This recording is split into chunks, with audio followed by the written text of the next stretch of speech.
accused ISIS supporter from Western New York back in the courtroom. 7 Eyewitness News, the first on the scene this week in Lackawanna during that raid.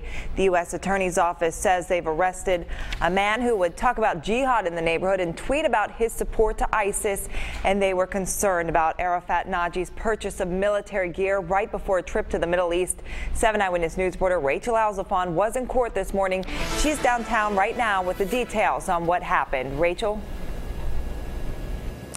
Yeah, the most powerful statement in court was made by the assistant U.S. attorney. He said, quote, "There is no greater threat to this community than the defendant if he is released." The judge listened to that, not granting bail. Federal authorities say they found knives and a sword inside the house after Nagi's arrest. The big concern with that, of course, is the ISIL beheadings that we've seen overseas lately.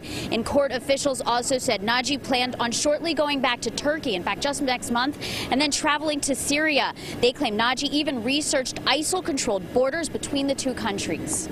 That the number one threat for the FBI right now is the threat of ISIL. And ISIL has effectively recruited approximately 200 Americans to travel to Syria and fight on their behalf.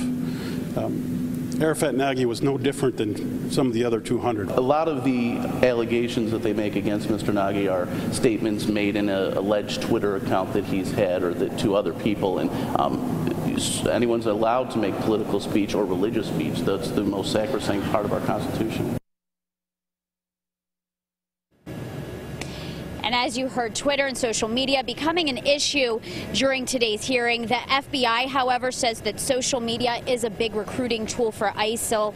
The defense also argued that any alleged attempts to join the terrorist organization does not mean that he is actually dangerous to the community because he never acted on anything, that much of what he said may have just been rhetoric. The defense also argued for a house arrest for the defendant being homebound. The judge, however, once again remanding him without bail. Nagi will now be transferred from the Niagara County Jail over to the custody of the U.S. Marshals, and they will, of course, take him to another location.